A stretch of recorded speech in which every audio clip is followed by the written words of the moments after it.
Hello viewers, আসসালামু আলাইকুম। আশা করি সবাই ভালো আছেন। আজকে আমরা যে ওষুধটি নিয়ে আলোচনা করব, এই ওষুধটির নাম হলো ভিগোরেক্স। এটি একটি যৌন উত্তেজক ওষুধ। এই ওষুধটি কেন খাবেন, কারা খেতে পারবেন, কারা খেতে পারবেন না, কিভাবে খেতে হবে, পার্শ্ব প্রতিক্রিয়া ইত্যাদি বিষয় নিয়ে আলোচনা করব। ভিডিওটি অবশ্যই শেষ পর্যন্ত দেখবেন। আর হ্যাঁ, বিভিন্ন ধরনের ওষুধ সম্পর্কে বিস্তারিত তথ্য জানতে আমাদের চ্যানেলটি সাবস্ক্রাইব করে পাশে থাকা বেল আইকনটি অন করে রাখুন। ভিগোরেক্স ট্যাবলেটটিতে কার্যকরী উপাদান হিসেবে রয়েছে সিলডেনাফিল। এটি বাজারে নিয়ে এসেছে স্কয়ার ফার্মাসিউটিক্যালস লিমিটেড। এটি 25 মিলিগ্রাম, 50 মিলিগ্রাম এবং 100 মিলিগ্রামে বাজারে পাওয়া যায়। এই ওষুধটির নির্দেশনার মধ্যে রয়েছে ইরেকটাইল ডিসফাংশন বা পুরুষত্বহীনতা। এবার আসুন জেনে নেই ইরেকটাইল ডিসফাংশন বা পুরুষত্বহীনতা কী। আমাদের ব্রেইনের মধ্যে সেরোটোনিন নামে একটি হরমোন রয়েছে। এই সেরোটোনিন হরমোন যখন কম উৎপন্ন হয় তখন আমাদের সহবাসে অক্ষমতা প্রকাশ পায় এবং লিঙ্গের উত্থান হয় না। আবার কিছু কিছু ক্ষেত্রে পুরুষাঙ্গের উত্থান হয়, কিন্তু সব সময় হয় না, বা আপনি যখন চান তখন হয় না। আবার পুরুষাঙ্গ উত্থান হয় কিন্তু বেশিক্ষণ স্থায়ী থাকে না, তার মানে ইন্টারকোর্স করার সময় বা মাঝখানে নেতিয়ে পড়ে। আবার একেবারেই পুরুষাঙ্গের উত্থান হয় না। ভিগোরেক্স ট্যাবলেটটি আমাদের ব্রেইনে থাকা সেরোটোনিন হরমোনের সিক্রেশন বাড়িয়ে দেয়, যার ফলে লিঙ্গে ব্লাড সার্কুলেশন বেড়ে যায় এবং লিঙ্গ দীর্ঘ সময় শক্ত হয়ে থাকে। যেসব কারণে ইরেকটাইল ডিসফাংশন বা পুরুষত্বহীনতা হতে পারে, এর মধ্যে রয়েছে heart disease, high cholesterol, high blood pressure, diabetes, obesity ইত্যাদি। মেডিসিনটি ব্যবহার করলে পুরুষাঙ্গের রক্ত চলাচল বাড়ে, ফলে দীর্ঘ সময় পুরুষাঙ্গ দাঁড়িয়ে থাকে। এর ফলে সেক্সুয়াল স্ট্যাবিলিটি বাড়ে। এই মেডিসিনটি ব্যবহার করলে যে আপনার পুরুষত্ব ফিরে আসবে এমনটা নয়। এটি ব্যবহার করলে সাময়িক সময়ের জন্য আপনার পুরুষাঙ্গ দাঁড়িয়ে থাকবে।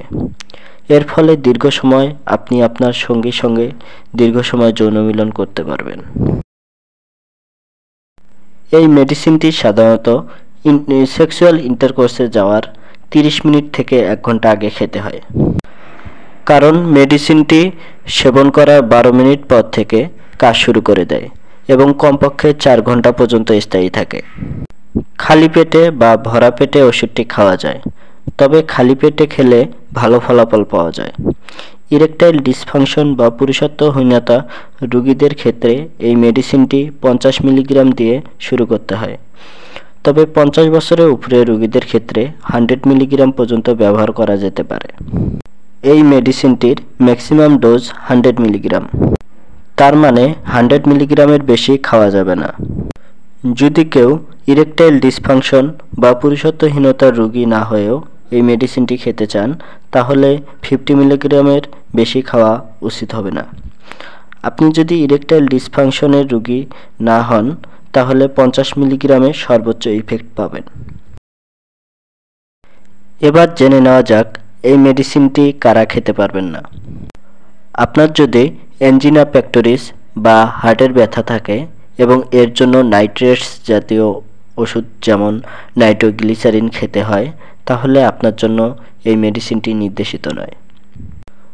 আপনার যদি সিরিয়াস হার্ট ও লিভারের প্রবলেম থাকে, তাহলেও এই মেডিসিনটি আপনার জন্য নির্দেশিত নয়।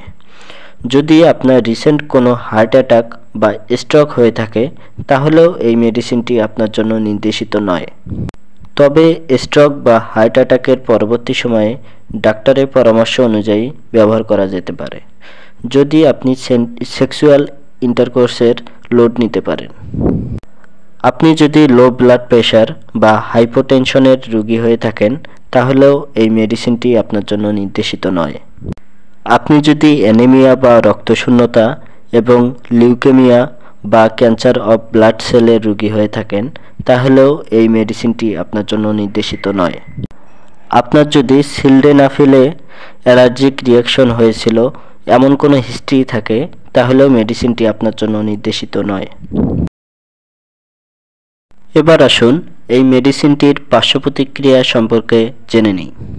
এই মেডিসিনটি ব্যবহারের ফলে মাথা ব্যথা, মাথা ঘোরা, মুখমণ্ডল লাল হয়ে যাওয়া, আলোতে হালকা সংবেদনশীলতা, নাক বন্ধ হয়ে যাওয়া, ব্লাড প্রেশার কমে যাওয়া, ডায়রিয়া, বদহজম ইত্যাদি হতে পারে।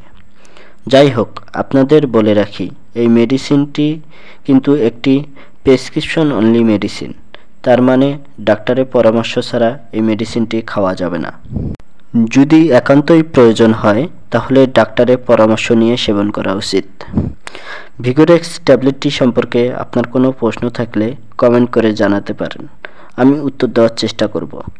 দেখা হচ্ছে পরবর্তী ভিডিওতে। সেই পর্যন্ত ভালো থাকুন, সুস্থ থাকুন। ধন্যবাদ।